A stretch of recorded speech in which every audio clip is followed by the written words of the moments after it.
And ladies and gentlemen, welcome to the Paranormal Portal. This is our Friday edition. I'm your host, Brent Thomas, and I'm thrilled you're here with me. So thanks for joining me, and hope we have a good evening going on. I think we will, but hope you guys agree. And it's Friday, so as far as I'm concerned, what can be wrong? Hope you guys had a good week. We're marching into the weekend here. We are live and unrehearsed here at the Paranormal Portal Studios, where we just wing it as usual. And so thrilled you're here winging it with us. But how many of you are here? Let's take a look. 3,237 of you listening to us over iHeart, TFR Live, TuneIn, and TalkStream. So there's a lot of you guys out there. And then they're piling into the YouTube live stream as well. So it's going good. We're off to a beautiful start here on the Paranormal Portal.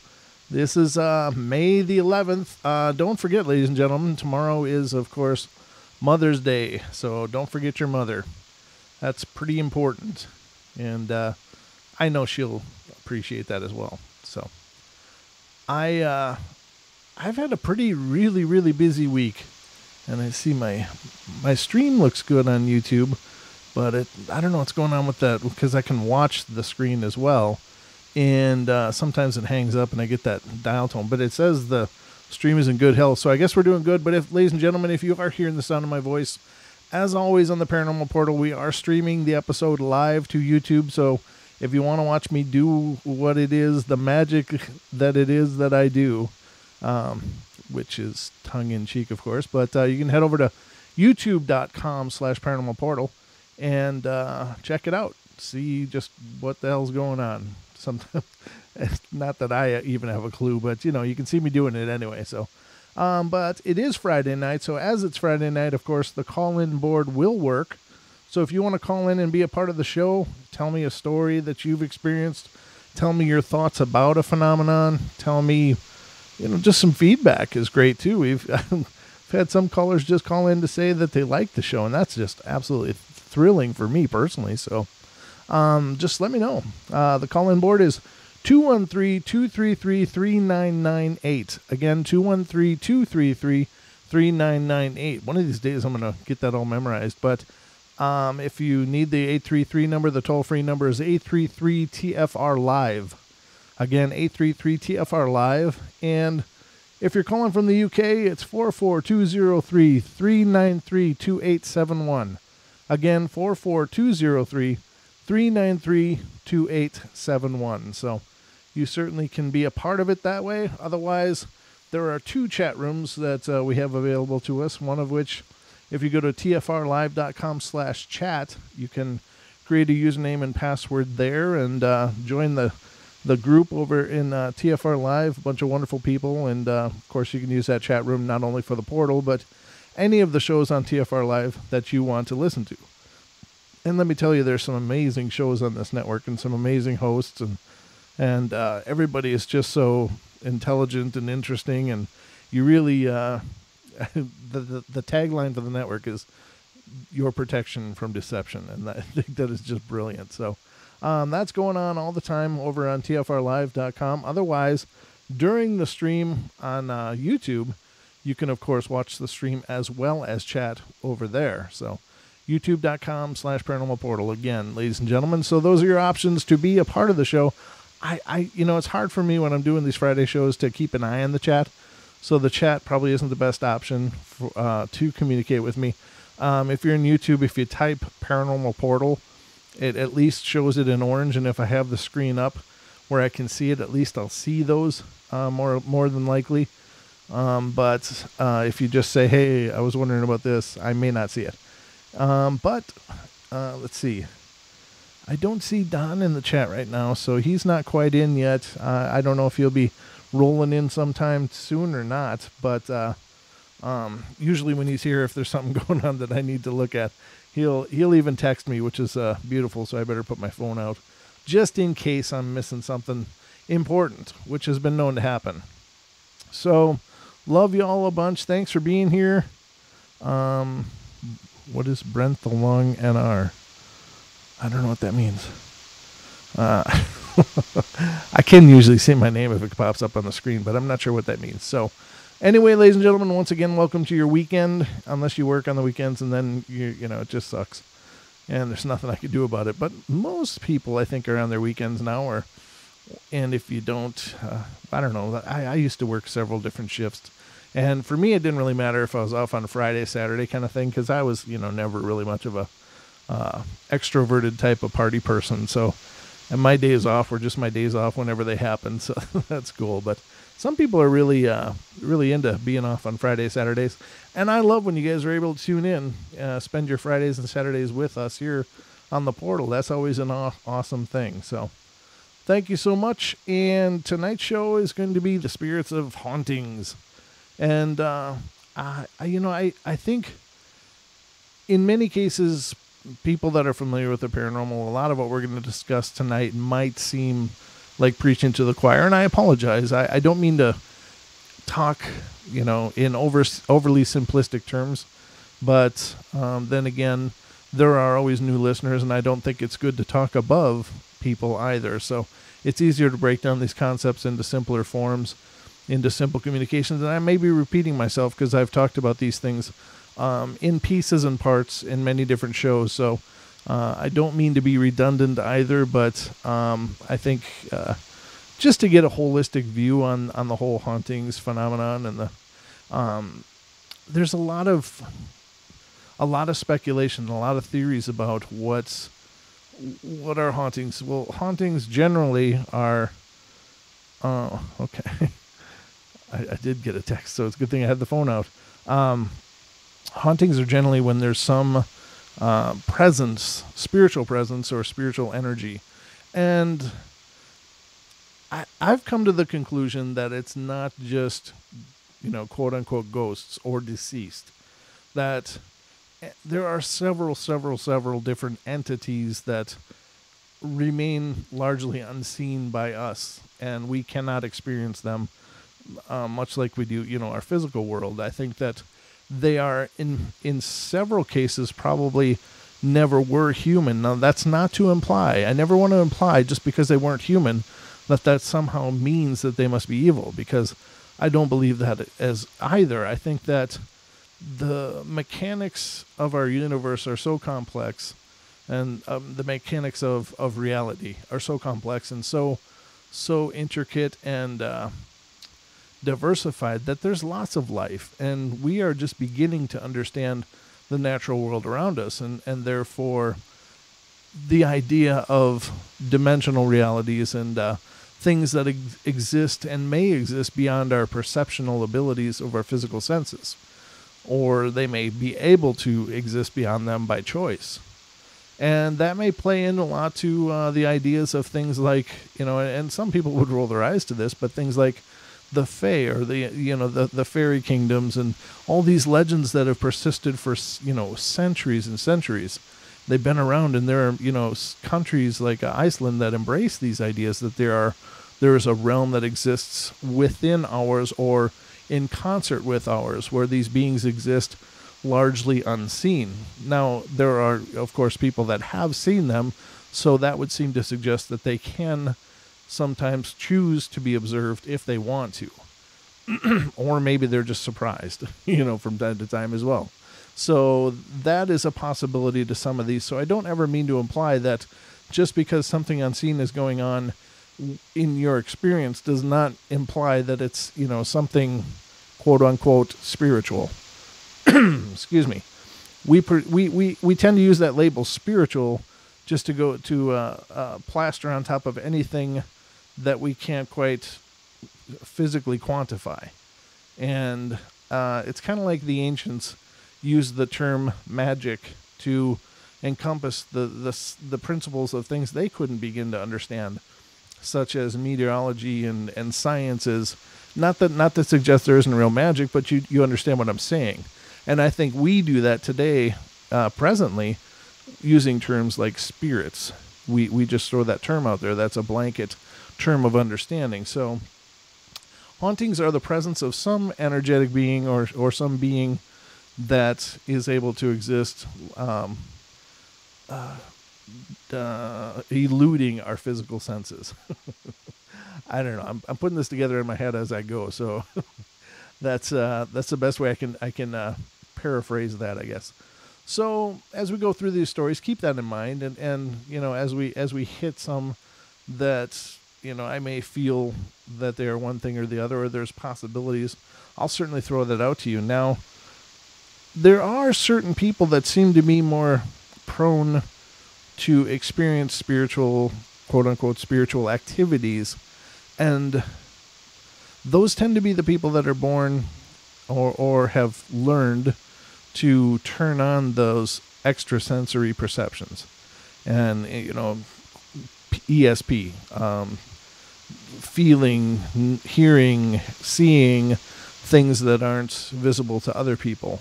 So they seem to be a beacon. People with these heightened ability seem to be a beacon of sorts for spiritual beings and can attract a lot of attention. Now, there are a lot of people that theorize that many spirits have unfinished business. They have these messages, or they want to just share what happened because they can't let it go. And so by virtue of people being able to hear or experience that, it can be therapeutic and allow them, if they were once people, to finally cross over into that other realm. And, fantastic if that's the case. But they tend to be one of the first targets. Small children tend to be targeted as well, and I think that's just because they haven't been conditioned to close their eyes like we have as adults, or their attentions are more wide open because they don't live in our adult world that forces us to participate at a blindingly exhaustive rate of focus and task and et cetera, where we're basically just grinding through this progress that we feel that we have to do. And so kids are wide open. The world is new. They look at things with inquisitiveness and openness and yearning and learning. Whereas we adults, we drive all the way, an hour. Let's say you have a commute to work.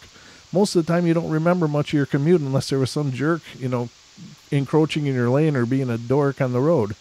Then you might pay attention. So we're always in this state as adults with this, hypnosis of sorts, where we're just kind of turned off and we're just, we're forced to commit and participate within the world in such an exhausting pace.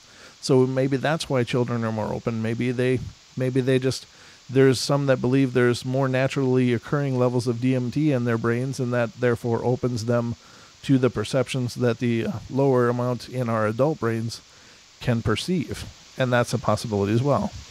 But other things that may indicate or may be aware or affected by paranormal or spiritual activity is animals and pets, of course.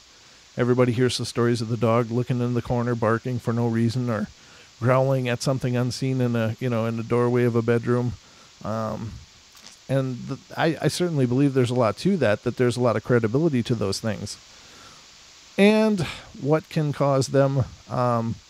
It can be objects. It can be that are brought into the home that may have some sort of energetic attachment. It can be some situation with the land where was there something that had happened there historically that left it with a real psychic charge, where that may itself be a beacon to spiritual or other beings, or was there a death in the house? Was there, somebody pass away in the house? Was there a traumatic murder or something? Those, of course, are the cliche things that I think everybody knows. But I think the thing that a lot of people don't consider is bringing things into the house.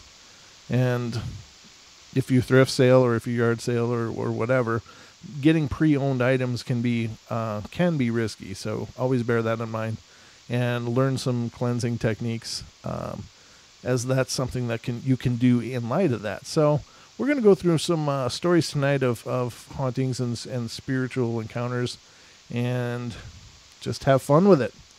So buckle up, ladies and gentlemen. I hope you got your beverage, you got your candles lit, and kick back, and we'll see where this journey takes us tonight here on the portal. So let me just check things quick here. make sure I'm not missing anything. And so far I'm not. I'm doing good. So I had to message Deb earlier. I had something weird happen in the studio while I was prepping for the show. So she and I will have to talk. And once we figure out what's going on a little more, I'll let you guys know. But I don't know. It was the most bizarre thing for me. I mean, not scary, just bizarre. It's an experience that I can't say I've ever had before. I've and I've had a lot of experiences, so this is pretty interesting. And ladies and gentlemen, if you're not familiar with it, things are always happening here on the show. And I suppose that doing a show on the paranormal, talking about paranormal things, putting that energy out there constantly, has probably created an attraction of some sorts. And, I guess I kind of expect it to a degree, but I don't know. What do you do, right? I love doing the show, so that's not going to change. So anyway, let's get into these stories and see what you guys think. Where in the hell? All right. When I was in my 20s, I shared a local flat with a student. Although the place was comfortable and well decorated, it was the weirdest place I've ever lived in. It all started when a large oval mirror began moving by itself. Whenever I relax or let my mind drift, a loud crackling sound would be heard, and sometimes the sound of rustling papers. If we moved towards the noise, it would stop immediately. The disturbance became so frequent that it was difficult to sleep at night. Early one evening, we were relaxing in the lounge. The student was laying on the floor writing an essay. Suddenly, I was aware of someone else was with us. I saw the white figure of a woman stood in the corner of the room. My eyes must have been like saucers, but I felt no fear. To this day, I vividly remember that what she was wearing and how she seemed to shine. But the strangest thing of all was that where she stood was an armchair. She was standing right through it.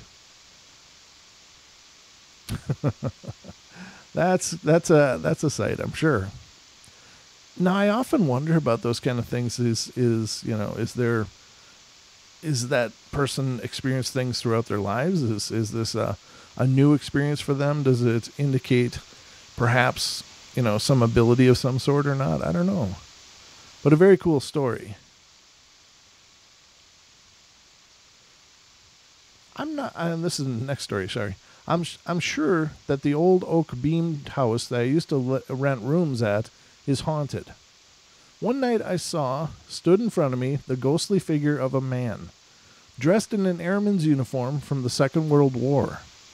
It was so clear. He wore a short brown bomber jacket, a flat cap, light trousers, but his collar was turned up so that I couldn't see his face.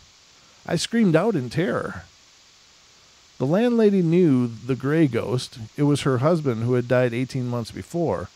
He had been an airman and continued to wear a brown bomber jacket throughout his life.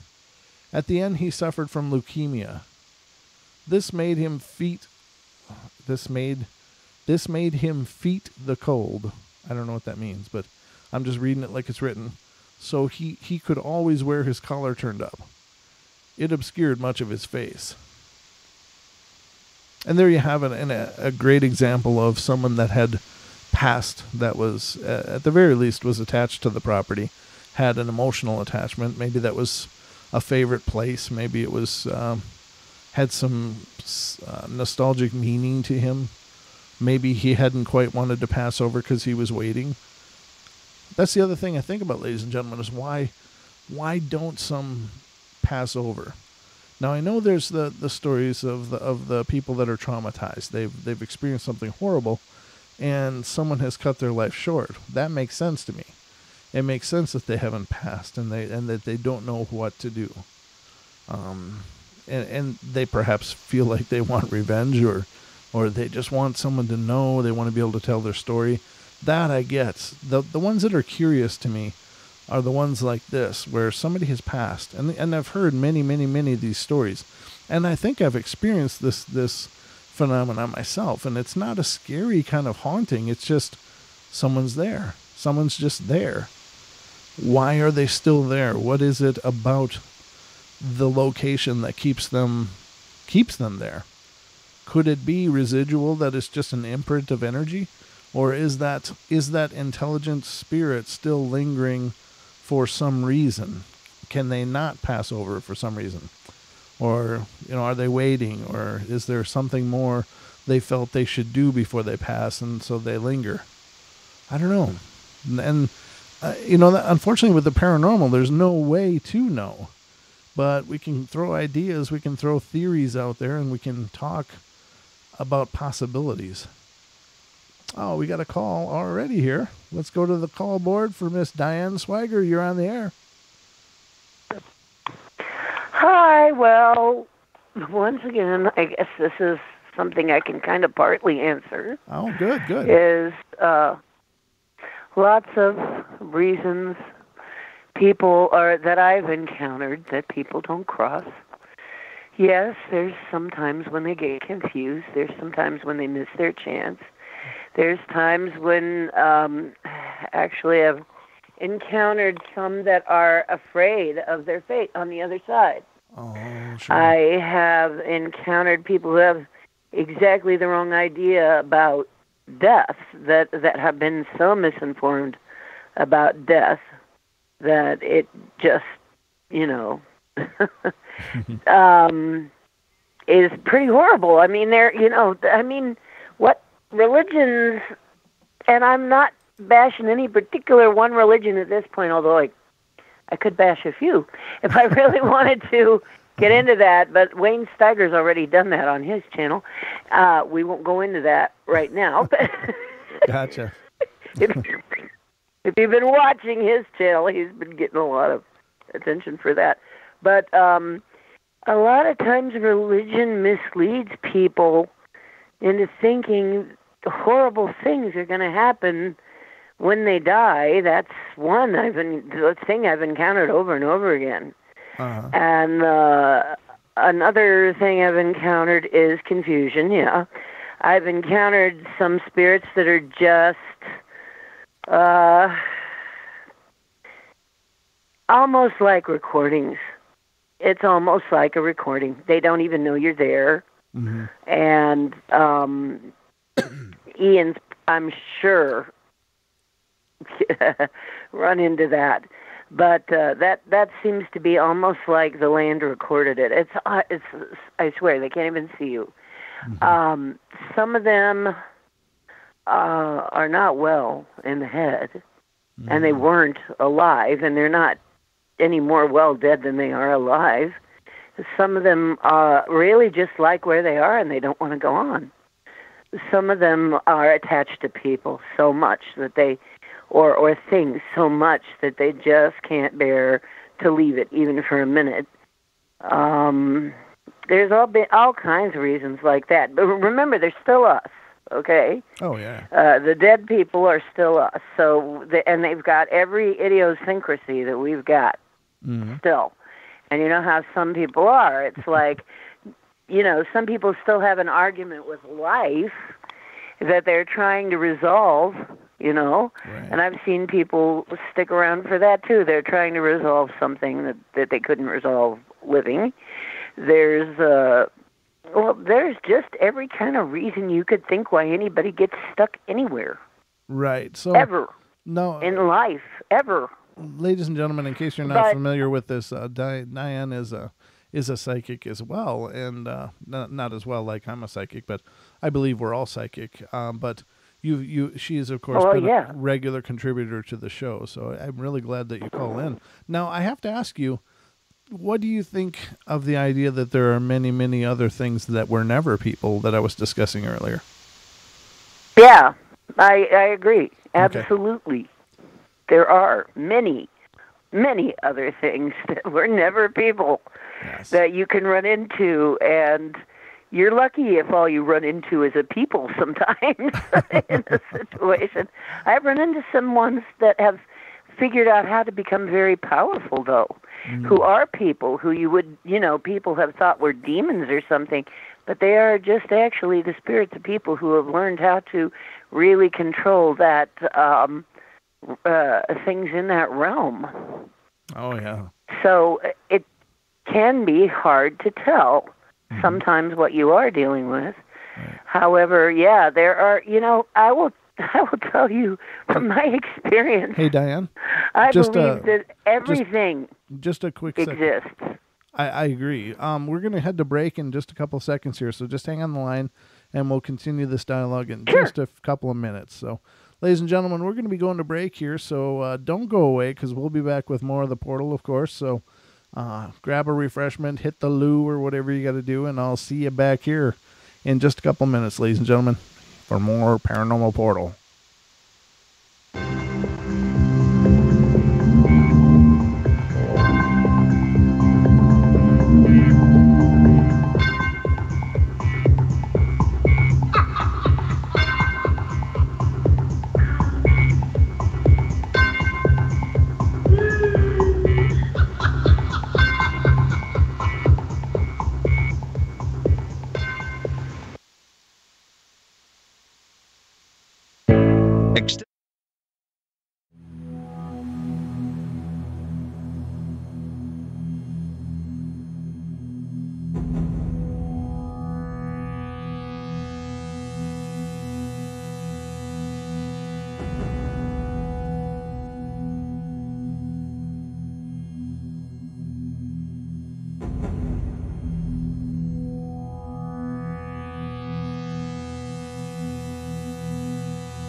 No hype, no fear. We are TFR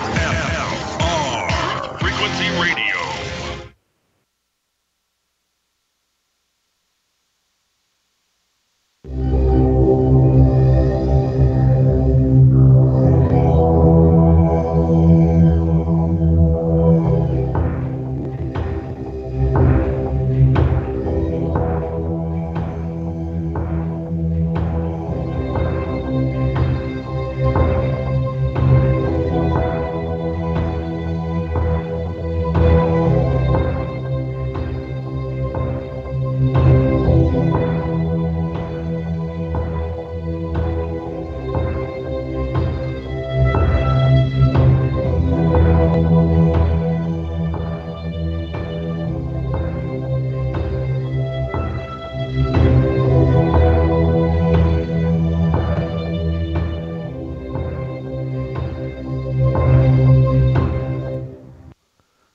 And ladies and gentlemen, welcome back to the Paranormal Portal. I'm your host, Brent Thomas, and we are doing our Friday edition of the Paranormal Portal. It is May the 11th, and what you're hearing has never been heard before. So welcome to the show. And right now we're on a call from Mrs. Diane Swiger, a regular contributor to the Portal, who is also one of our psychics on the wire. So we're talking about ghosts and spirits tonight. So thanks for calling in, Diane. Oh, you're quite welcome. I'm always happy to help when I can. I do want to apologize to anybody that I might have let down during the time I was really, really busy and not well. We've had a lot of construction over here, and I am very sensitive to my environment. And I will tell you right now that a lot of psychics are very sensitive to their environment. Oh. We had jackhammers and concrete dust and here, and basically they do this kind of a weird reenactment in Kent, Ohio. You know, this is the For Dead in Ohio place, right, where the shootings happened so long ago. But they have a kind of a weird reenactment where they and by the way, a very haunted place this is. Where they have the parties around May 4th. And exactly at 12 midnight, the riot squad comes through and starts saying everybody off the street. And then they start firing pepper gas and wooden bullets into the crowd. And then the next day, everybody wakes up and collects the wooden bullets and the unspent pepper gas as souvenirs. It's really, really weird, but it's sort of traditional here in Kent. And I don't know if anybody knows that. That's a hell of a tradition. But so if you come, yes.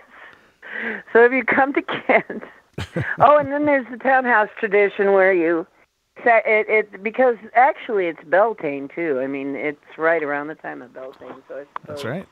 Some of these might actually be out of line, you know, off-the-hook Beltane rituals. But it's kind of funny because they also do, up at the townhouses, they usually have some kind of an event where they have a great big party, and then, you know, later in the evening, they always trash a car, have a big bonfire, people get hurt. They nearly demolish the place, and the next day, once again, they pick up the pepper gas and wooden bullets. Wow. And this is life in Kent. And I'm downwind of all this and the pepper gas. I'm really allergic to pepper gas. So, I mean, I can always tell when the parties start. I get headaches and nausea and, you know, my runny nose and eyes and all that. So, I have not been ignoring anybody or wanting to not help. But sometimes I am just so freaking tired from dealing with all this that I can't even think to help you or help even me. You know, I actually had to call Ian, who is actually Sean. I actually had to call Ian for help because it was just a little overwhelming, okay? Mm-hmm. So thank God we've got each other at least to lean on now. Right. And Deb, I had to call Deb because, you know, I mean, for somebody sensitive, this is a very intense place. I've got and Sean even picked it up. I've got a ley line nearby, and that is another part of this is things have a tendency to hang out along ley lines. Sure. People have a tendency also to build along ley lines.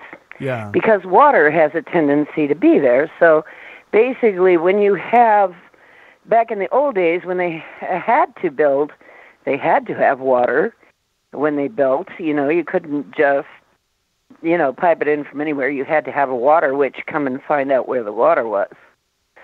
Well, that's also usually a ley line, and that's why you'll find all kinds of establishments and ley lines being right on main routes in town. Oh, okay. So, but that is also a place, that is also a thing that will attract phenomena because it's an energetic line like a meridian on the body. That's a good point. point. Make sense? Yeah, absolutely it does. And that's that's a great addition and supplemental information for tonight's show. Waterways and limestone is another great spiritual conductor that tends to raise a lot of energy because of the high quartz content. That's a great thing to bring up. Thank you so much for that.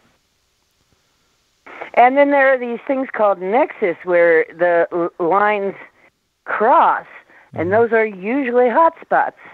Sure. And that's where you see a lot of stuff. I mean, and people have a lot of reaction to stuff too.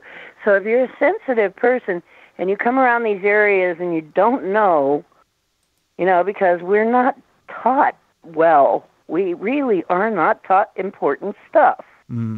I mean, there are people running around that are very sensitive that don't know they are, that think maybe they're schizophrenic or something. I think maybe there's something wrong with them when actually there's something right with them. They just don't know it's right.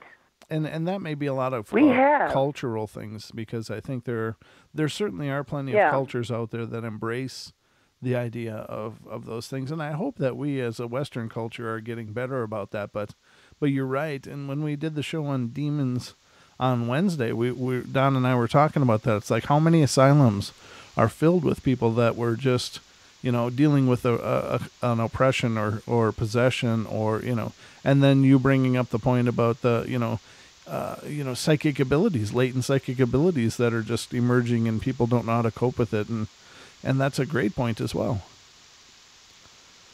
It can be very intense when you have an awakening. In fact, it can make you think you're going crazy.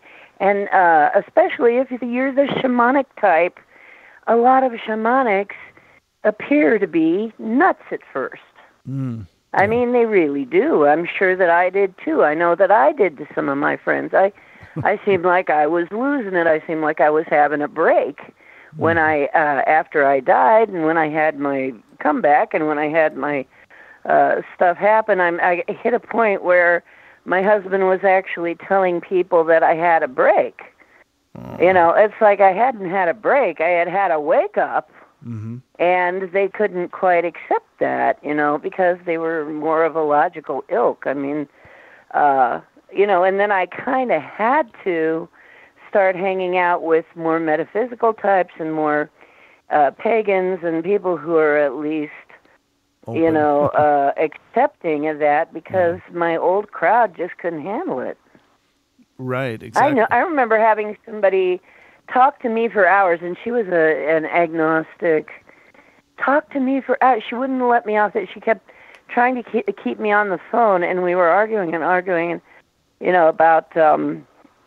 about how all of this doesn't exist, and it's all in your mind and everything. And I don't want to hear the birds start chirping, And I said, I'm sorry, but you're not going to convince me otherwise. This is my life. Yeah. This is what life is for me now. Sure. I'm not sitting here trying to be contrary to you. No, what this age? Is just the way life is. What age did this come on for you? Just curious. Okay, well, this would have been in my 30s. Okay. So, nearly 30. So it's been for 30-some years. It's been for about 32 years. Wow. Although I was always psychic. I mean, I always was. It's just not, it was like after I died and came back, it was just I had intense wake-ups, I mean, beyond even anything I'd ever experienced before. Massive, things happening to me that I just couldn't I didn't even have the words to explain at the time. And, God, I remember it was wonderful and horrible, because I found I had all these abilities. And I mean, I did weird things like go all the way from, was it Akron to Cincinnati one time in 2.5 hours, which is impossible. Wow. The person that was waiting for me on the other end said, "You can't be here. What are you doing?" Did you teleport? Wow. I said, yeah, I think I did. I mean, weird things like that I could do. And it wasn't like consciously necessarily in my control.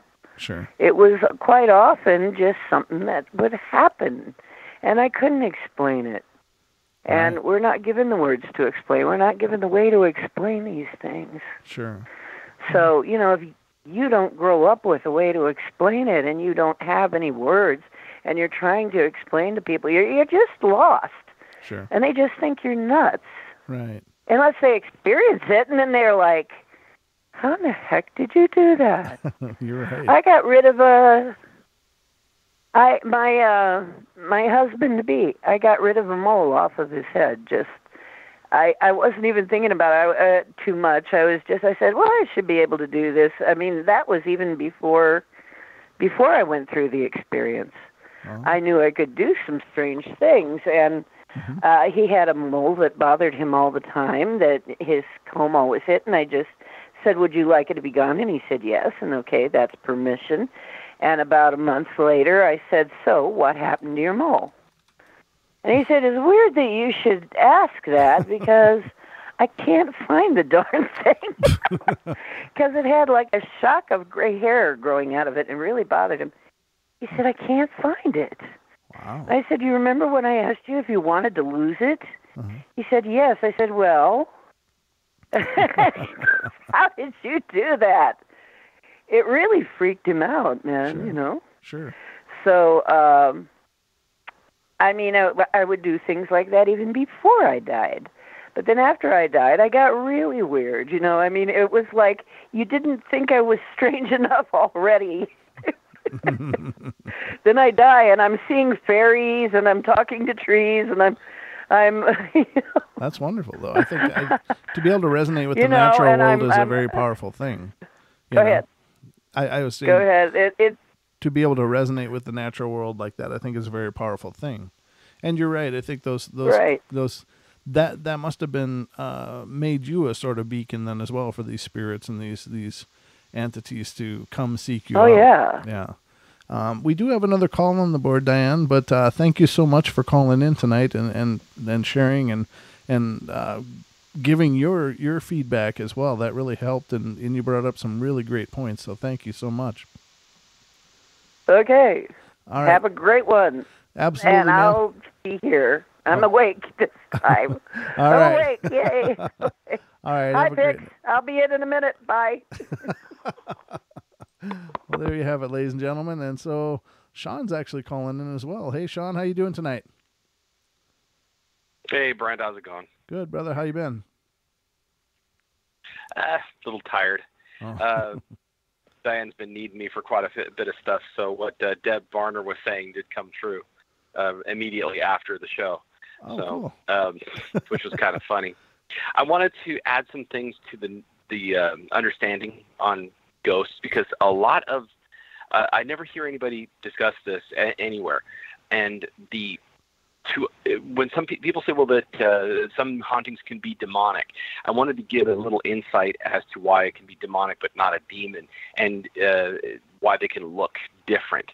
Mm-hmm. The reason being is that, okay, when we're born, before we're slipped into this body, mm-hmm. We are our essence, and our essence, in order to fit in this body, we create an astral body. So when you hear people astrally projecting, that's not like they're out in the raw and they've left their body. No, they have their astral body, and then that body fits into this one and allows us to move the physical, the corporeal one around. And when we die and we leave, usually about 3 or 4 days after we've died, what they call the second death in Eastern philosophies. The second death occurs, and we leave the facsimile of the body, and then the spirit passes on. Sort of like a Matryoshka doll. You got a smaller doll within a larger one and a larger one. Oh, okay. We're not, if you want to use a metaphor, we're not, that's more Western, we're not the car, we're not the driver, we're the brain, or the soul that drives the body, that drives the car. And so when we leave that behind, because we have to leave it behind, some things can take it. They can take it and utilize it, and they can move it like a sort of like a person jamming a hand into a puppet, and off they go. and some things can use it for nefarious ends, or they can consume it and make that a part of themselves so that then they can increase their energy. A lot of maleficent ghosts will do that, or spirits. And so if they build up enough energy by consuming the astral body, disjecta membra, then they can do all kinds of horrible and nasty things, and why they can manifest as so many other things and look like other things. And that's not to say that there aren't some of these things that actually can have enough energy left over that they just continue acting like they're alive and don't understand that they're not. And this isn't like the stone recordings, which I've encountered those as well. Those just randomly replay or send me into a tizzy because I can see what they experienced at death.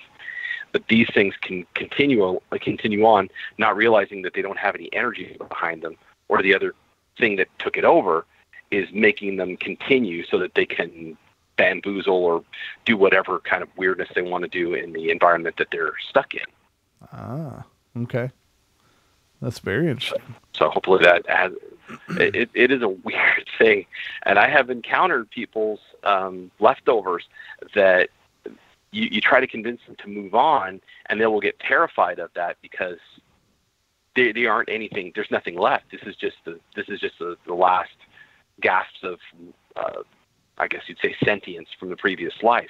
The body, the astral body, doesn't want to go. It just continues on and thinks that it is the person because it's got strong desire to continue that may have been from the fears the person had in life.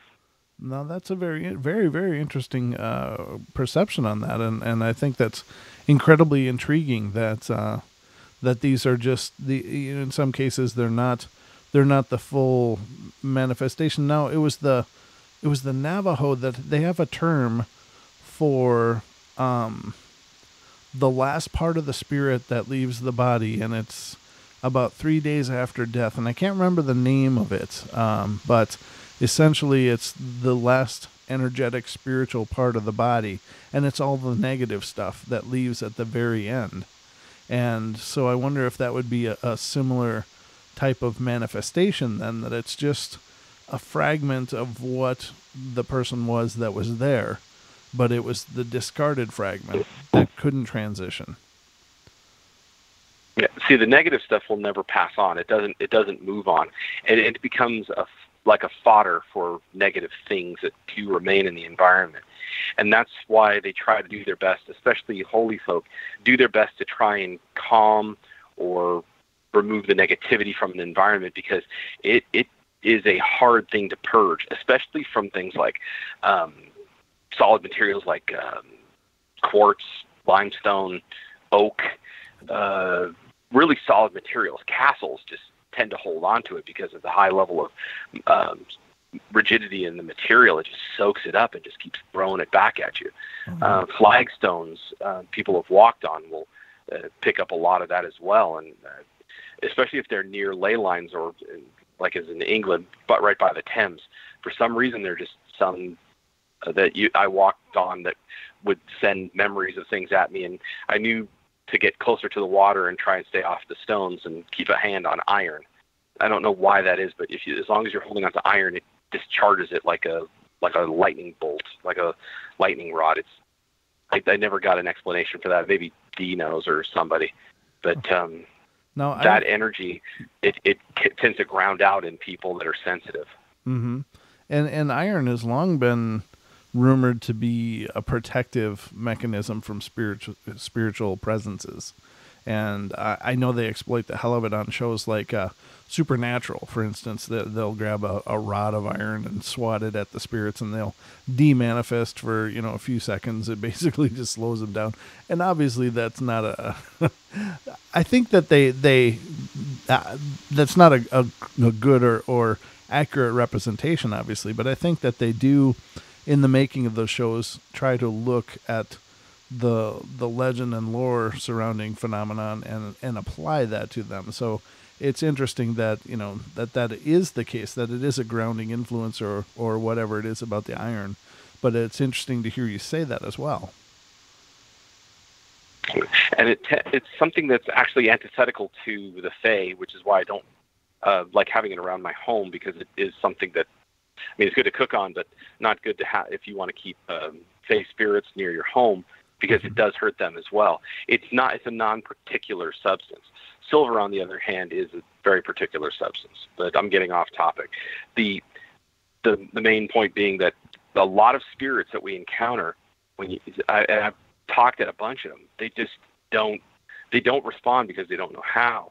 And one that I was helping a medium move on that was stuck in a shower, had been convinced that her daughter was somewhere close and that people were keeping her from it. And she had actually committed suicide in there. She was long gone, but her suffering kept manifesting and keeping this shell of her astral self going. Wow. And the medium couldn't see her, but I could see her because she pointed the camera at it and said, "What do you see there?" And I immediately was telling her, I said, you really don't want to get too close because she can lash out at you. And she does know how to manifest her energy. I can feel that. And wow. These things have the ability to reach out and touch you. And shadow people can take them over. When you hear about how the shadow people are dangerous, this is how they're dangerous, because they can puppeteer them like an evil Jim Henson and make them very much more dangerous than before. An evil Jim Henson. Oh, that's funny. That's good. Yeah. Now that is interesting. So I want to put some laughs in there because there are some scares involved with some of these things. I have seen things that they have that soulless look in their eye. That's how I usually know it's the lack, almost like a shark's eyes. Yeah. Where they have the visual response of a shark about to strike. Right. Those are and I think that's why when people talk about the black-eyed children, why I automatically think of some of these guys, which really, I can't see if they're analogous. They don't really intersect at all, because one seems to be completely corporeal and the other one is non-corporeal, but they still have that same soulless, like a shark about to get you look. Yeah, a predatory look, yeah. It's like my cat looks also at the like they're squirrels. not really alive, but also not really dead either. Right. No, I get what you're saying, and I think you've raised some great points tonight as well. I think these are wonderful things to consider and to think about, and I'm finding what you're saying incredibly interesting. So continue on if you have more to add. Then there's the spirits that are bonded to an area as a matter of suffering that aren't anything like these things. There's a road along that goes between Phoenix and Southern California that I traveled, and I traveled it in the dark and felt like I was watched the entire time. But the second time I was traveling along it, and it was morning, and I could fully see that these things actually keep themselves enveloped in a darkness. Now, I don't know what they were, but I know that they were aware of me, because sometimes these things will, and I know that side of those mountains actually to the south of the highway are supposed to be a stained area of the Native Americans. They stay away from it. And, but I didn't know until after I traveled it that was the case. And sometimes these things that follow do their best to keep themselves completely covered in the darkness, but I don't know if it's because it's part of them or it goes before them because of their soaking up the energy. And this was daylight. The sun was fully on that area, and all I could see was something like the worst smog I've ever seen in Los Angeles when I was growing up. Okay. And it just hovered over that area, but it also followed. So it had an intent to it. Become an amorphous mass. Yeah. And there's so many accounts of people seeing these black masses, that don't seem to have any human-like form. They can mimic it, but they can also just be this cloud. And it doesn't always have to be black. There's some pretty impressive footage in the basement of I think it's an old castle or an old brewery or an old building somewhere anyway. I think it was an old castle. And they were in the basement, and as they're down there walking around, suddenly this white, for lack of a better term, mist comes through, and you can see it coming right by the people, and it just kind of drifts through, and it gets really close to the camera lens, and you can see these little particles that make up what it is. But I guess it allegedly, and I wasn't there, so I can't quantify this at all, but I'm just telling you what was reported and what I actually observed on the footage, that they said it moved intelligently from room to room as it wandered through, and it went through the group of investigators, and they of course caught that on film, and it really looked impressive because there was no airflow down in this basement at all, and yet this thing came through as if it was like nebulous sea snake kind of motion, just kind of waving through. But hang on the line, Sean. We'll come back to you in just a minute. Ladies and gentlemen, we're going to take our next break here on the Portal, so don't go away. We'll be back for more fun and havoc and mayhem and whatever else we can figure out. Don't go away.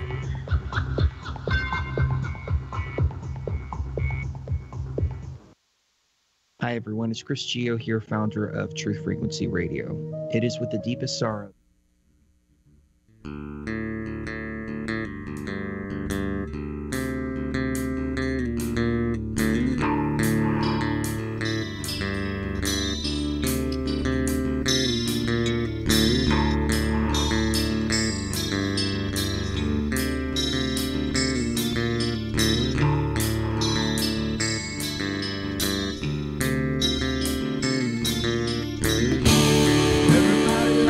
Play their games. Everybody loves to place their bets.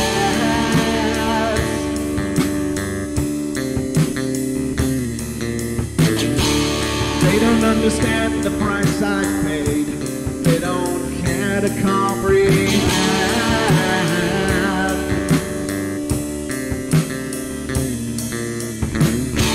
Trace their lines upon my body, dripping scars across heart.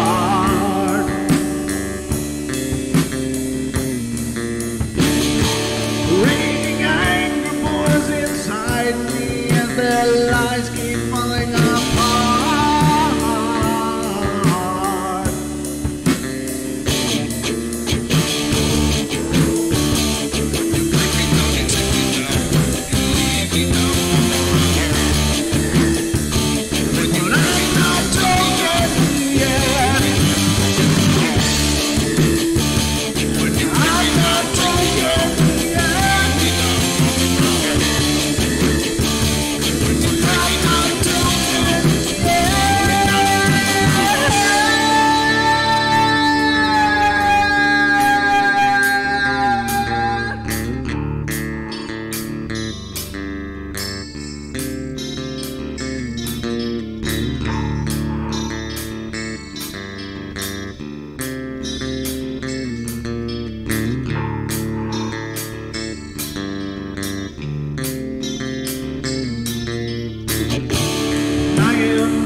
Just make sure that you're well fed.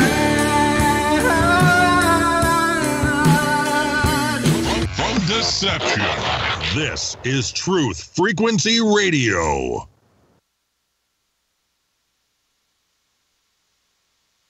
This looks extraordinarily bad.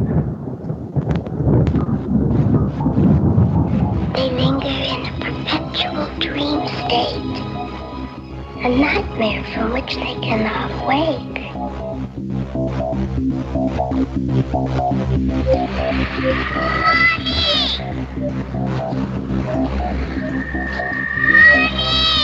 I can't see you, Mommy. Where are you? I've never sensed anything like it.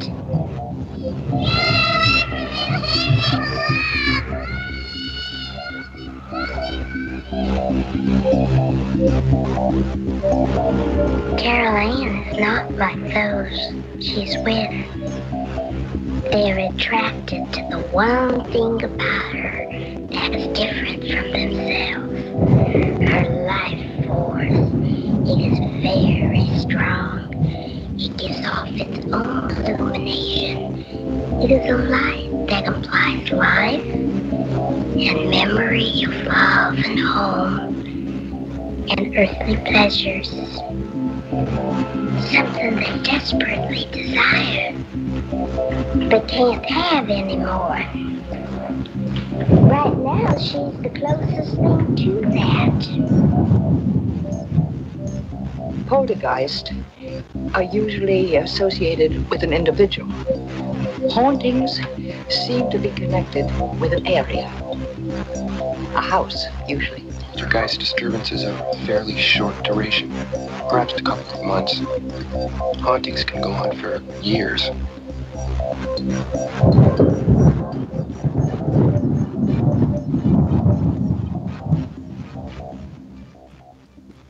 And welcome back, ladies and gentlemen, to the Paranormal Portal. I'm your host, Brent Thomas. This is our Friday edition of the Portal, and we are thrilled you're here with us. And hope you're having a good time. Hope you're enjoying the show. And, of course, the call-in board is open. If you want to call in, you can always share your opinion as well.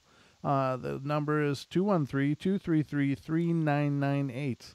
Again, 213-233-3998. And that is also 833-TFR-LIVE if you prefer. But we are currently on the phone with caller Sean, who's been a guest on the show as well, and is another regular contributor to the show. So welcome back, Sean, and thanks for being here and participating in the discussion. Thank you for having me. I'm sorry I got long-winded to get to this story, which, since you're reading stories, I thought I'd tell you one that was germane to the cloud I was talking about. Absolutely. When I was a little boy, one of the things that I'd gotten to read, when I was very lucky to read it more than once, but could not find it, which has to do with the Navajo tribe. And I don't know which one in particular because this story was cut down for young adults, but the story that I'd read was about a man who these people came to visit him, and he was surrounded by animals and was, loved them all dearly. And he had to explain to the couple who were interviewing him that he'd not always been that way, and he was extremely cruel to animals. He had tortured them and injured them for fun as a young man. And he'd gotten married, got very, very sick, and there was a storm coming, a major snowstorm, and he told his wife to dress him in his best, put his best turquoise on him, and to leave him there to die. And so she did. And as he lay there dying, he saw this cloud, like the same one we're talking about, which was why I was so surprised. I never thought I'd ever see something jump right out off the pages of a story that I read. And this was, once again, was a true story. This wasn't a fiction. This was actually an account that this man had given them. And he said, from this cloud stepped forth all of these mutilated animals and partially decayed men from his people's past on horses, until eventually one at the end came and stopped his horse by him because his entire house had disappeared, and held out his hand to him in order to tell him to come with him. And he was just about to take the thing's hand when all of a sudden there was a screaming, and he looked down at his chest, and there was a kitten. One of the ones he had tortured was sitting on his chest and keeping him warm. Are we having trouble hearing me? No, not you. I'm hearing like a voice around me. So very strange, muffled voice. I'm sorry.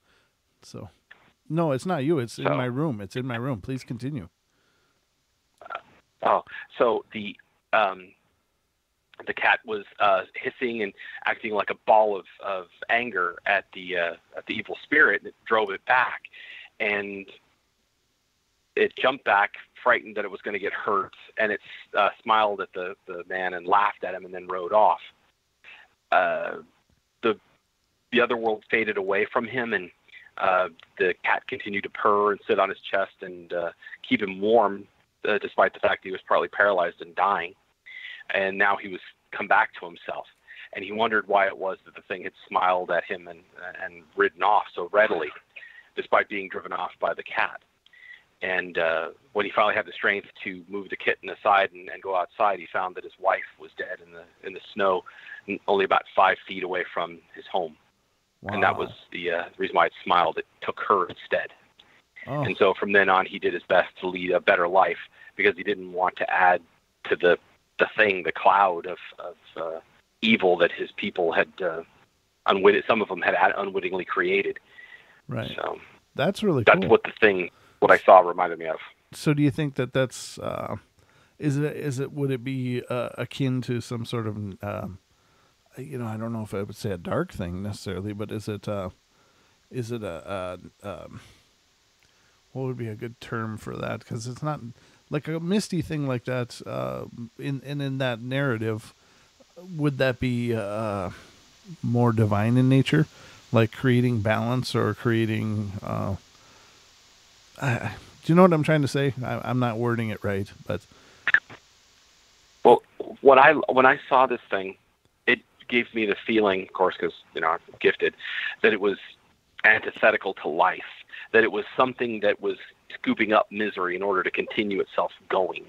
Now, does that also work? That's what it seemed like what this guy had encountered. Does that also work in a positive way then? That and I've heard this referenced, and I think it was actually an Art Bell episode he had on this Native American man, and I don't remember his name, Donwood, I'm sure, but he was talking about these spiritual entities that go around surviving off of negative energy, but that's a good thing because they're absorbing it and getting it out of the environment so it doesn't build up and become, toxic or damaging or whatever. So would you say in this case that this is... That would make sense. Yeah, that this would be a good thing. Yeah, it seems like what it was doing was gathering it into itself to take it away so that it wouldn't go back into the environment. But there are also... especially where Native Americans, especially the more ancient ones that have left the world permanently, their entire tribe was gone long before around here, the Paiute and the Ute Indians came into the area again. Mm-hmm. There's going over the mountains to the north of us, the Tehachapi Mountains. Whenever I've gone through there and the mists come up, and this is a very strange phenomenon because when it happens, you can turn on your lights, you can turn on the fog lights, you can go slow, and for me it's far darker or far more impermeable than if it was just clouds, right? Because I can stop and climb out of the car, and what happens is my vision automatically flips to astral sight, which almost immediately makes me feel like I'm don't have both feet on the ground. And I can close my eyes and drive in these clouds. I can literally close my eyes. I know where the cars are, and I can feel the vehicles around me. And I've done this more than once, traveling between Tehachapi and Bakersfield. And the people that used to live up there were called the Nu'ua. Oh, okay. And that's every time it happens, it's like vertigo every time I do it because the car almost feels like it's driving itself, and I can close my eyes and this mist almost feels like it's carrying the car for me. Mm-hmm. It's like it's making sure that I get across. But I used to go up into those mountains all the time and always felt that I was watched by kindly things as well. And so this was the first 2 times it happened, the first time I was freaked. The second time I was worried that I was losing my mind. After that, I just learned to accept it. But driving with your eyes closed, I don't do that with anybody in the car because then they just flip. Because they're wondering how it is I'm seeing ahead, behind, etc. Yeah, that's a pretty harsh party trick. No. It's the first time it happened, and I kept flipping into astral sight and seeing everything in ghost images and rainbow colors. It was right after I'd had my surgery for the removal of the cataracts, and I thought maybe something went wrong. I've never had anything force me into astral sight before like that, mm-hmm. and yet this ghostly mist, which I don't even know how to qualify what it is. I know it was spiritually active, as some kind of a ghost manifestation of them, mm-hmm. guided me across safely. Oh, that's and really people cool. were whizzing past me really fast, like I was standing still, like I was going slow, but I was doing 65. Wow. 65 on a twisting highway. If you look it up on the like Google Maps, you'll see it. It twists and turns, and how in the world the person could get through there? You have to be guided. Yeah. And these things did not want me to crash into anything.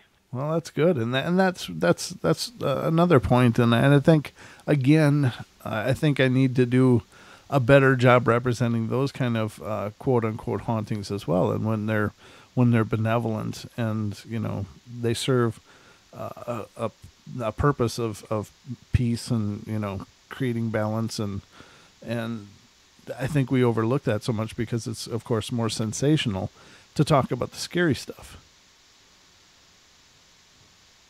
If I could get a few people to experience these kind of really nice things, or like the silent movie theater in downtown Los Angeles, where there's ghosts of movie stars that like watching films with people, especially some of their older work, and you can feel it in the environment. It's a good experience. Mm-hmm. It's not a scary experience. It's not something you're going to go in and get the living daylights frightened out of you. It's one of those wonderful things where you can actually sit down and I've forgotten his name. The tall actor, something Junior, actually haunts this one and will watch films with people. And I would watch, when I was watching Ghost Adventures, I would watch him walk in and sit down at the chairs and watching the Ghost Adventures crew discussing him. And like he was waiting for them to stop so that the movie would start, which I thought, no, this is cool. I would be sitting there waiting for the movie with him just to watch the movie with.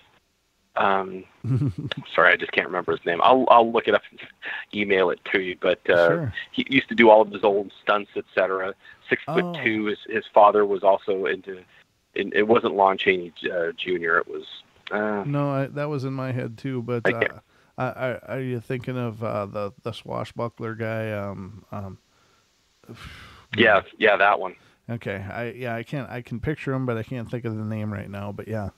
It'll hit me as well. But yeah, and go ahead. And he's one of the guys who goes and this would be a great environment to go in and sit and be around spiritual things like that. And even if you don't have gifts, it can enhance what you have to come forth, as long as you're not frightened of it, because there's nothing to be frightened of. It's just it wasn't Errol Flynn on it. Errol Flynn didn't have a junior, so. Okay. So, but yeah, it was somebody like him, but before his time. Black and white. Some of the stuff was silent. Most of this theater shows is silent stuff. That's why it's called the silent movie theater. And I implore people to go looking for the good experiences and shun the bad ones, because there's way more good spirits out there than there are evil. And like the experience I had going across the Tehachapi Mountains is a wonderful, wonderful experience. Maybe disconcerting at first, but that's because natural reflexes while you're driving is to be very cautious and frightened. If you're suspecting that you're losing control, because it's not normal for something to make you go into automatic autopilot so that you can get through the mists. Right, and now it's a really cool thing too that you called, because you've also brought up another great point, and that is that. It's not always homes, it's not always houses, it's not always where people live. And of course everybody hears about the graveyards and the houses and the maybe the old asylums and old buildings and stuff, but sometimes it's just places. And I had an experience once with my children. I've shared it on the show, but basically it was my children and I were hiking in the woods. To cut a long story short, I was talking to them about a real special place that I had found when I was a much younger person, and in this forest, and of course it got damaged and destroyed because of logging, but we hiked higher up on the mountain, or the bluff. It's called a bluff in Minnesota, but we came to this spot, and all three of us at the same time just froze. We felt like we all needed to stop, and we were all just in this kind of daze, for lack of a better term, but I took out my little Motorola flip phone, because that was like what everybody had at that time, and started taking pictures, and all of the pictures had these beautiful rainbow ribbons of light going through them. It was just amazing. So we had found what I assumed to be some sort of nexus of information, for lack of a better term, or or some sacred space that we just happened to stumble onto. And we went back up there several times after that and could never find that same place. But it was really an amazing experience. Oh, because generally those move. A nexus doesn't stay in one place. A nexus is an experience that moves. Okay. That's one of the things that I've learned is they tend to shift so that you have to keep chasing the end of that rainbow. Oh, yeah. Well, that's a great metaphor. metaphor. Don got it right. It was Douglas Fairbanks Jr. That's who I was thinking of too. Yep. So. I couldn't think of that name, Douglas Fairbanks. Yep. Thank you, Don. That's really cool, and that explains why we couldn't find it again. Because, I retraced the steps. I've been up and down that bluff all my life. When as a young man, I was just always frustrated. Like, why can't we find this place again? Why can't we find it? And so, what you're saying is it moved. And the interesting thing is after moving into this area, and I live in the northern tip of Idaho, and the friend that basically, got me out here to be in this area, which was for a company that I worked for at the time, and his company, as a matter of fact. And we went out in a side-by-side up a logging road, and we're driving along this logging road, and it's not traveled much or anything. It's just, basically hunters use it in the fall, but this is springtime. And all of a sudden I said, stop, because here was this one spot, and it was early spring, and the snow melt was going on, but there's this one area that was absolutely beautiful. The sun was coming through the trees, and I could feel it as much as I saw it, that this was a special area. And there was like this blanket of these soft plants, and it was like a carpeting. It was just an amazing place. And we both got out and went in there and looked, and he was so taken aback by it that the very next weekend he had another friend with him, and he took him up into the hills and tried to show him that place, but he couldn't find it. And he told me about that. He's like, I can't find that place. I don't know where it is. And I'm like, what do you mean? It was right up that road. So again, there's the whole movement issue, that those kind of nexuses don't stick around. One of the things that Joel and I learned, which was a fantastic saying the Native Americans have, is, and for some reason, because I'm a thaumaturgist, people think that I'm hidebound, that I'm like, oh, you follow this rule, and it's not the way it works. My understanding is very molded and continuing to evolve because of this one saying, find your own truth. Mm-hmm. And this is how these things work. A lot of the times they continue to move so that you can't go and find them, so that you have to chase the next experience. And sometimes it's a matter of following a map of experiences, which, by the way, is how the metaplanes are navigated. They're navigated almost in the same way as looking at a piece of art and navigating through Salvador Dali's pictures. I swear that's how it works. Some of them are just understanding something, and then you can find that nexus because you've got that experience next step that has to happen, if that makes any sense to you. And a lot of these spirits try to get people to experience them so that they can then get to the next nexus and the next experience and the next learning thing and the next moment of clarity. And it's just, but you have to be open to each one of them, and you have to be ready to follow the inspiration trail when you feel that sudden something's different, something wonderful is occurring, and then you get those gasps, and I'm on the threshold of something magical. Yeah, exactly. And I know that feeling, because that's what I've had when I said stop.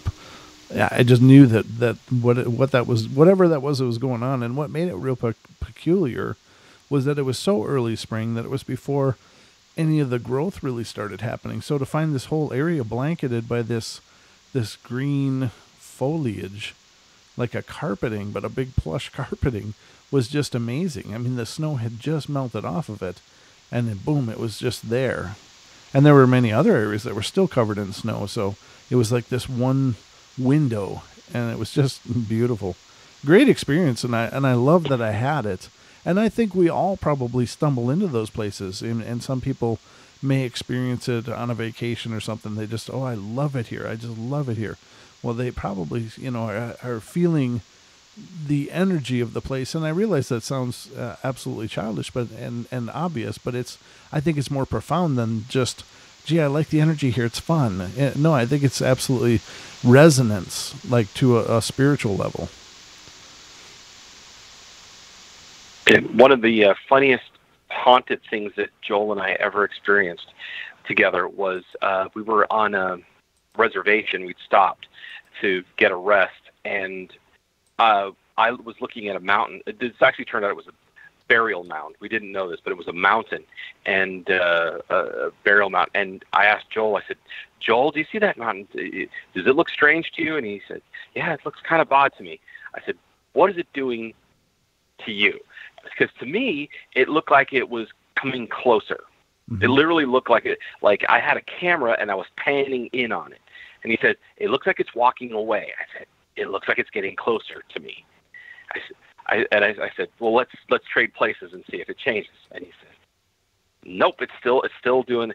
And I closed my eyes for a second, opened them up, and it just kept doing that. It just, the perspective on it was approaching. And that was one of those really strange moments. And we stopped off at a little trade shop where you could pick up foods and things like that, little souvenirs that was just down the road from it. Mm-hmm. And we asked them, it's like, what is it about the mountain that's east of here? Oh, that's a burial mound. Oh. Yeah, all of our ancestors are buried there. Wow. I said, why does it look like it was getting closer? And Joel's like, it looked like it was walking away from me. He says, that's not even the weirdest things I've ever heard, fellas. Well, that's outstanding. Thank you so much for calling in tonight, brother. I really appreciate it, and I appreciate all that you've added to the show. It's been a great conversation.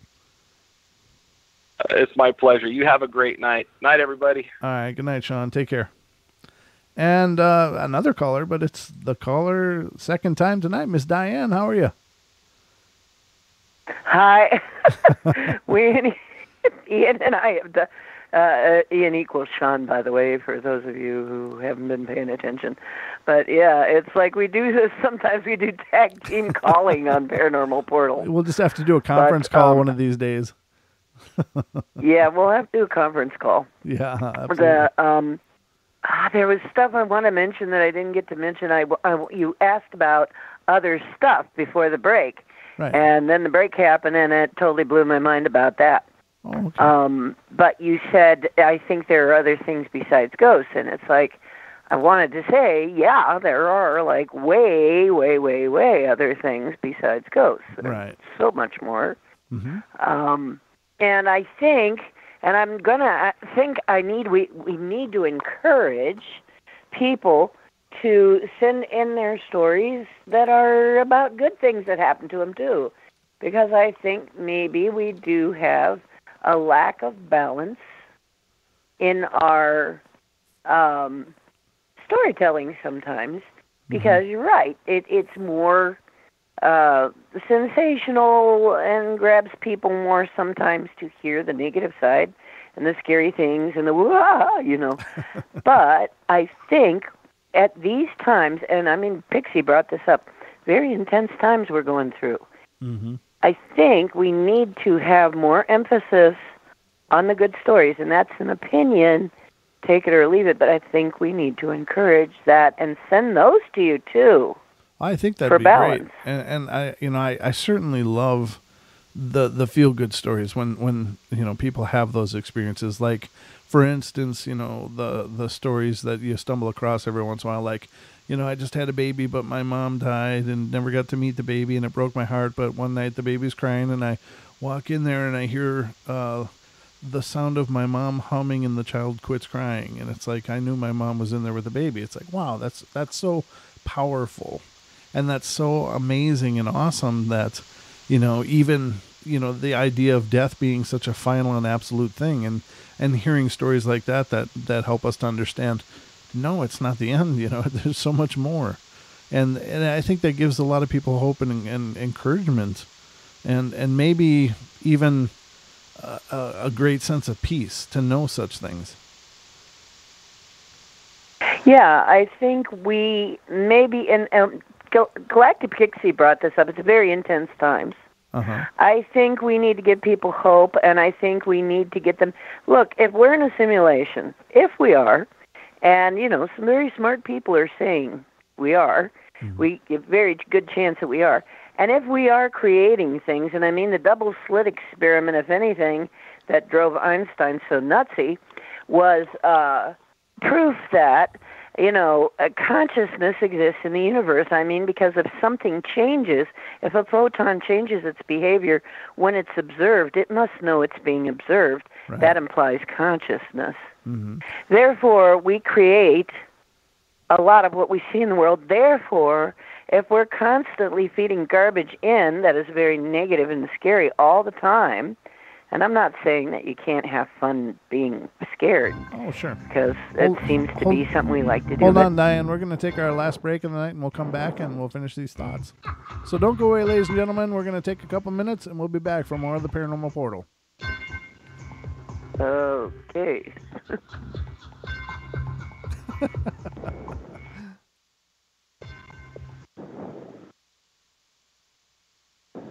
Don't become dependent on the medical system. Get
You're listening to the Truth Frequency Radio Network.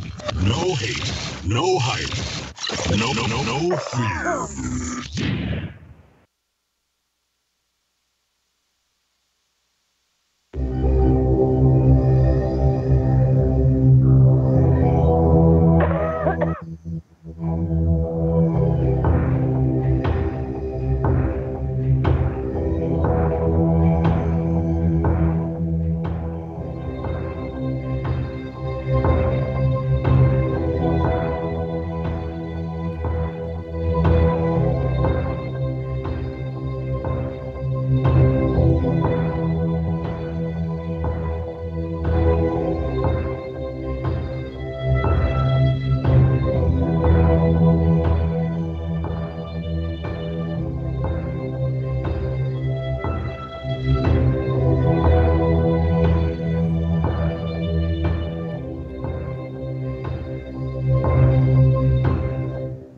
And welcome back, ladies and gentlemen, to the Paranormal Portal. I'm your host, Brent Thomas, and we hope you're enjoying your Friday evening here with us here on TFR Live, iHeart, TuneIn, TalkStream, and, of course, our YouTube. We are on YouTube.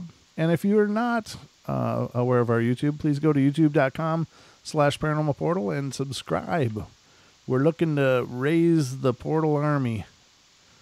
It's an army of love. But we hope you're enjoying the show, and tonight's show is about hauntings and spirits, and having some great discussion with both Sean and Diane tonight, and we are in the middle of a phone call with Diane. Welcome back to the show, Diane. Thanks for being a part of it as well. Thrilled you're here. I'm always happy I'm very happy that you have the show. I'm glad that we have a platform to be able to do all this, and that you open it to callers so that we can also. So many of us, I think, want to help, and we just don't know exactly how to do that, how to get to do that.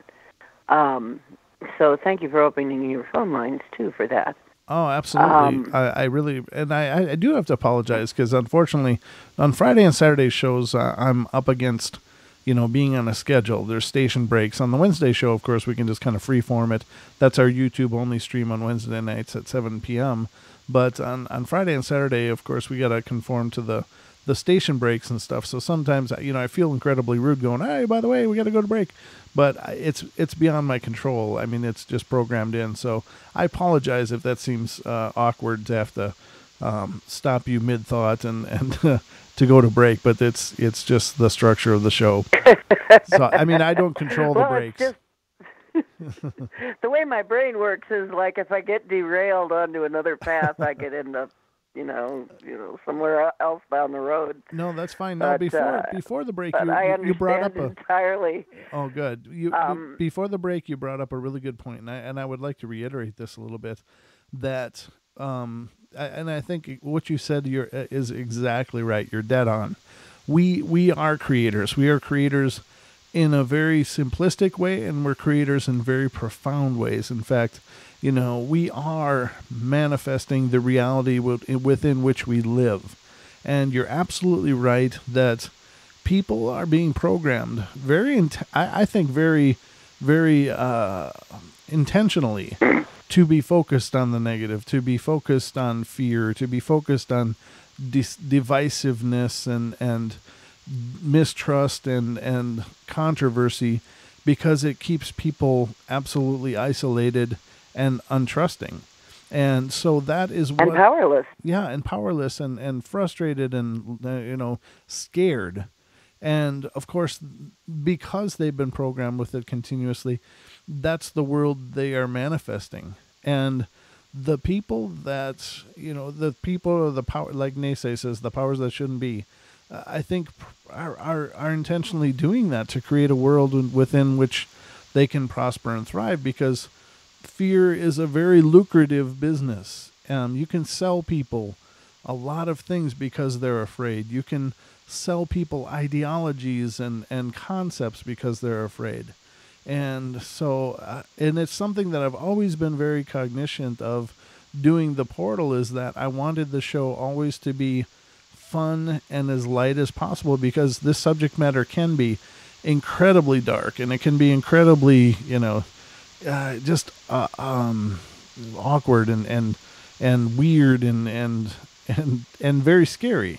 And so it can get kind of heavy, as the hippies say, right? Right, exactly. So I've always wanted to make it fun and light. And so you bring up a good point that, we should probably focus more on those positive stories, because when people have hope and when they have a faith, and I don't pretend to be able to promote which faith people should have. Whatever faith works for you, you should have. But whatever that is, make sure it's positive and it's focused on building something better than what we're in now.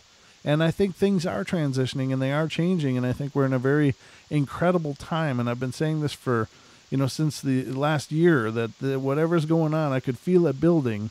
And this is a very, very, very important time we're in.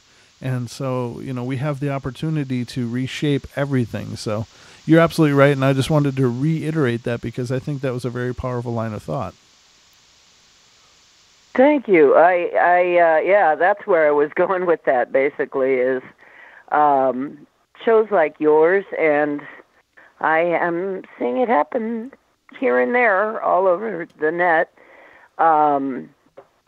It gives us an opportunity to shape our world in a way we didn't always have.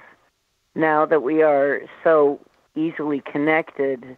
And I think we need to really take advantage of that and be mindful that we have that ability. We have that power. We are not powerless. And, I want to be a cheerleader for the human species so that we can actually get out of this sinkhole we've been in for quite some time. Right. Because I think really... Okay, we've been, lied to quite a bit. I mean, obviously, we have been lied to and hoodwinked so much, we don't even know our own history for sure. Right. And obviously, somebody is trying to steer our creative abilities. Once we realize that we have these creative abilities, now the onus is really on us to rein in our minds and take hold of the power ourselves that we really do have and use it in the way that we want to see the world to be, rather than allow ourselves to be driven by people who have nefarious ends in mind. Right. And we can do that. I mean, once you realize you've got some power, once you realize that you are not helpless, once you realize that you are not just a worm crawling in the dirt, and you're not necessarily, the whole idea of having to, no, I'm not going to go down the road of talking about people thinking they have to do sacrifices and all of this horrible things, but, right. I don't want to discuss that too much, but honestly, that's not how things get done. We need to get a hold of our minds. We need to stop groveling. Mm-hmm. And, as hard as it is with our programming and our training, we need to undo the programming that we have been programmed with, because I really feel that all the stuff on TV is programming. Programming is programming your brain. Mm-hmm. All the stuff in the media is programming your brain. And so we have to get control of that. We have to really and undo some of this. Mm-hmm. Really, and so thank you so much for giving us a platform where we can do that. I'm not needing to be preachy here. No, I'm not going to be a preacher and tell you, that anything that you need to believe in to feel like you're a good person is a bad thing. But I do want you to consider that you are a powerful creator, and that is, as far as I'm concerned, been scientifically proven now, although they're not admitting it yet. But well, they are starting to. Yeah, they don't want to empower us all at once. Yeah. Yeah. It's like, the real disclosure is not going to be about aliens, probably. I mean, that's going to be a type of disclosure, and yes, we had this, and yes, we had that happen. But I think the real big disclosure is, oh, and by the way, you're not powerless, and you're not, how can I say it? You're not just a 3D shell. You're not just your body. You're not just your brain. You're actually way more than that, and who the heck we really are, and what the heck we really can do. Right. So I think that's going to be the real disclosure. Okay, and by the way, what you said about other things, I just want to reiterate, just about everything that you've heard about, as far as I can tell, everything you've heard about existing, somebody's run into it, and it probably wouldn't be told about if somebody hadn't run into something like that at some point. Right. Yeah. So, fairies, pixies, Like pixie. No, pixies. I see pixies all the time. You know, and every other kind of thing that you've heard about, and I believe unicorns and dragons exist somewhere. Honestly, everything, and it wouldn't be there if somebody hadn't experienced something like that. Right. Yeah. And so, of course it can be other things, and of course we can, but you know what? Here, okay, this is one thing I want to say before I go too. Okay. Important. Sure. Now that it's warm out, okay, in most of this hemisphere, it's now spring, summer. Right. Okay, guys, get out into nature. Absolutely. Start talking to the nature spirits. You want to really take this world back. They know how to do it. They can help you do it. Very okay? Cool. Very cool. They can teach you how to do it. And they will. If you're kind to them, if you approach them in the right way, you can get so much information from nature. They've been here a long time. Right. Trees are really old. You start talking to dryads, you start talking to some of the older species on this planet, you are going to get information. Now, you might not understand it all at first, but you are going to get information. They do not want to see this world be destroyed either. No. They really are waiting for us to take our place, doing what we're supposed to be doing instead of what we've been doing. Yep. They're waiting for that. Absolutely. So, okay. I mean, there's my soapbox for the evening. I love you all. All right. We love you too, Diane. Okay. Thank you so much for calling in again. Okay. Bye-bye. All right. Good night. Wow, ladies and gentlemen, lots of participation tonight. I love it. It's really cool when you guys call in and I don't know, it just makes the show so much better that with supplementing with information you guys bring to the table, and that's it makes my job a lot easier too. That's great. So the call board is now open. There's about 13 minutes left of the show, so I'll pop in a couple stories here and we'll see where we end up. When I was a mail carrier, I had to deliver to a new block of flats that had been built for the elderly. I had done this for about 4 years without any problems. One morning I was delivering as usual when on the third flight of stairs I had a very strong feeling that someone was behind me. I turned around but nobody was there. The feeling got worse as I approached the flat door. I'm a level-headed bloke, but I was beginning to get very scared. Suddenly I felt something cold touch my neck. I hastily delivered the letters and was nearly running as I left the premises. The next morning at the same flat, with the experience fresh in my mind, I delivered some more letters. A neighbor opened the door and said, "I wouldn't bother if I were you," she said. "The woman in that flat died a few days ago." Now I knew what happened wasn't a figment of my imagination. It was a real ghost. And how many times have you felt like you're standing in a room and you know you're alone, but you feel like a tapping? I don't know about you, but I feel that stuff all the time. Now, I know there's plenty of like nerve muscle twitches and stuff that, can feel like you're being tapped, but it's just your muscles resetting their neuromuscular proprioception, and it's just something our body does. So I get that a lot of it can be explained away, but not all of it. Maybe not all of it. Maybe some of it is somebody going, hey. I'm just saying, I'm putting it out there. And again, not nefarious, just someone going, hey. When I moved into my new home, which was built on an old air base, I looked at the front room and thought, this room should be blue. Then one evening, while quietly watching television, I saw the room change in front of my eyes. Everything was suddenly blue, then instantly reverted back to normality. A few days later, I walked into the same room and saw the figure of a large man stood in the middle of the room. We walked towards each other, and he passed straight through me. I screamed out, I live here now. You don't. Go away. I haven't had any more strange phenomena happen. I think that we must have frightened each other so much that the ghost doesn't dare come back.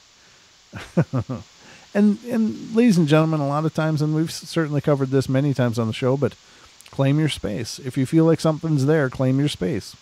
This is mine. I appreciate that you're here, but if you don't want it here, just say, I live here now. You need to pass on. Your time is over. Or if you're okay with them being there, I'm okay with you being here, but here's my ground rules. No scaring me, no moving my stuff, no hiding anything, and, lay down some rules. Have a discussion. It's up to you. If you want to talk to them, you can. Normally, a large amount of time, many people that deal with hauntings have said that once they addressed the ghost with respect and created a dialogue, that things got better. It could be argued that maybe the manifestation was more you than it being some other spirit, but then again, people are generally reasonable as long as they're dealt with respect. So why wouldn't a deceased person be the same way? As Diane stated, they are the same as they were in life. So, if you're dealt with rudely, you're going to respond rudely, probably. But if you're dealt with respect, you're probably going to give that respect back. It's just, the golden rule. So it doesn't change just because someone may be physically challenged in the most literal sense. We live in a traditional farmhouse, which is probably built with ancient stone from a nearby ruin. We have a pillar on each side of our sitting room fireplace. Legend has it that two brothers once lived here and jointly inherited it. They had an argument and one murdered the other. We now occasionally have real spooky occurrences. One of the bedrooms sometimes opens and we hear footsteps walk along the landing and down the stairs. At the end of its journey, the stair door opens. We're not afraid of the ghosts. We say, "Oh, Fred, we do wish you'd learn how to shut the door," every time it happens. We have 4 adult children and 2 girls are now married and only one of our sons now lives at home. We have all experienced Fred, and it is my son's bedroom door that opens. He is not bothered by it at all.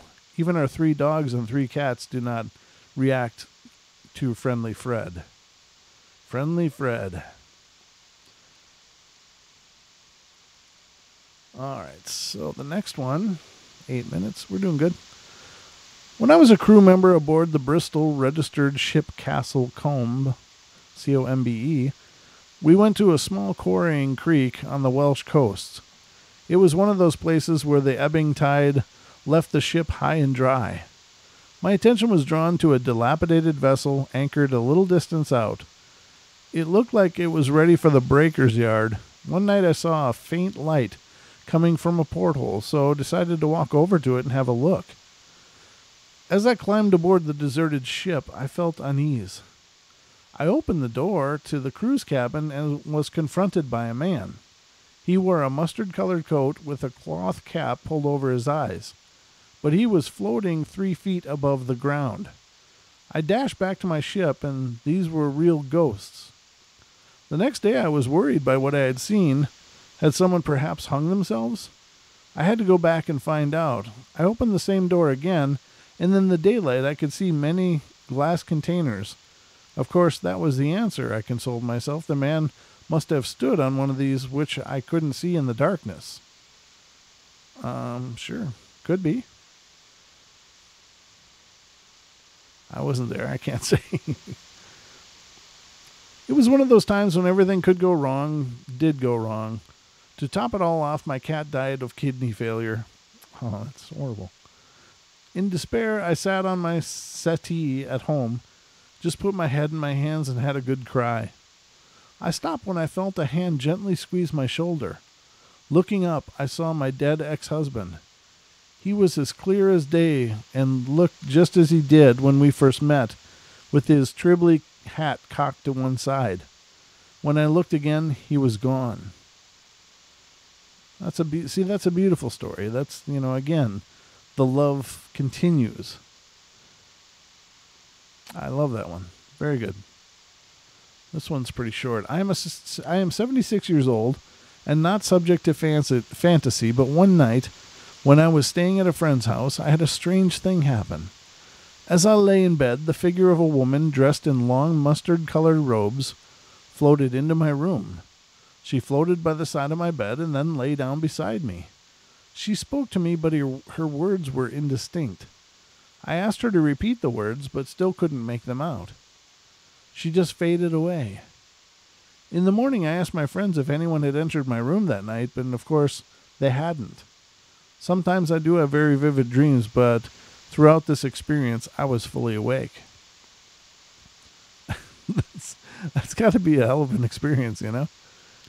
Just laying there and suddenly someone floats in and has a nice lay down next to you. Oh, man.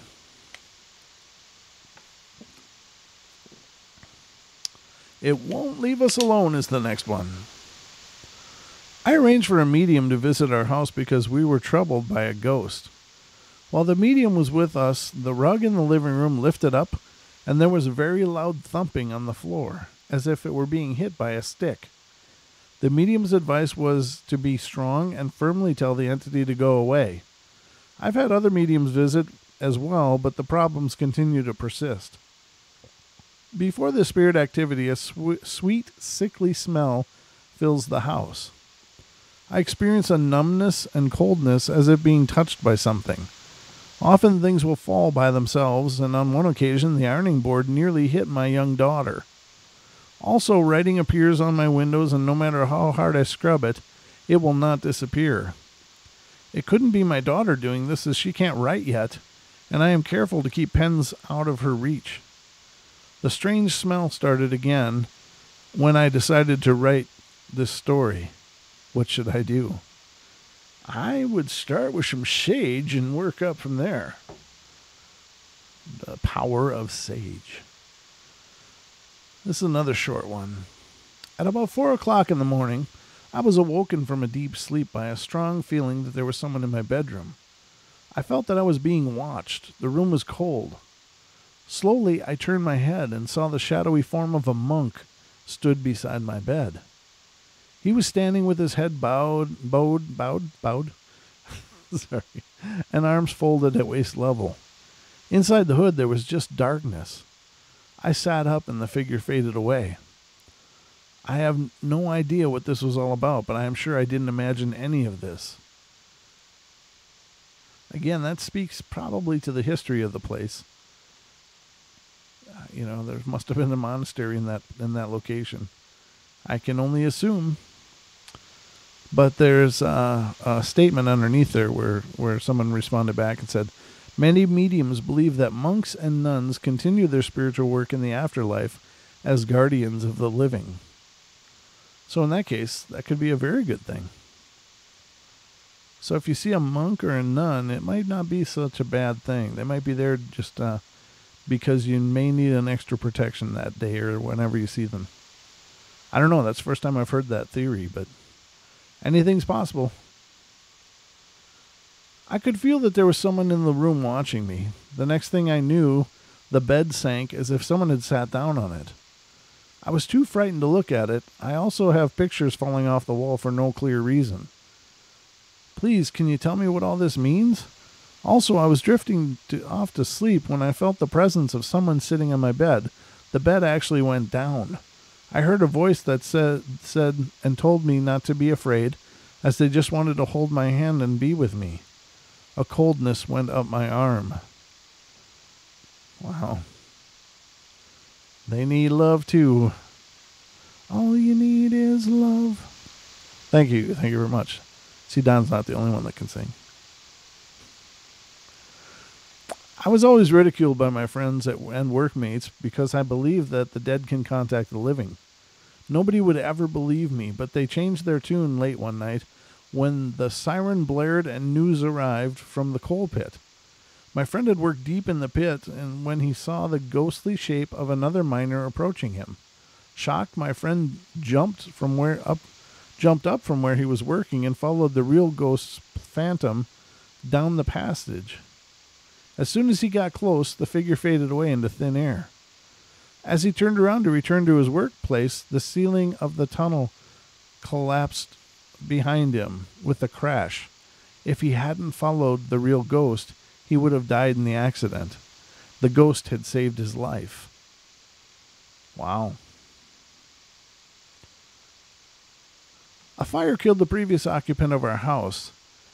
Oh gosh, I don't think I'm going to get a chance to finish this one because, as you'll hear, we are done for the night. So, ladies and gentlemen, love you all. Be good, be kind to each other. Be nice, take care of each other, and stick around for Jimmy Jean Into the Microcosm if you're listening on TFR Live, iHeart, TuneIn, or TalkStream. Otherwise, we'll see you tomorrow night here on the Portal. I'll be joined by Don, and we'll see what kind of mayhem we can create. Love you all. Take care. Be good. And we'll see you tomorrow night.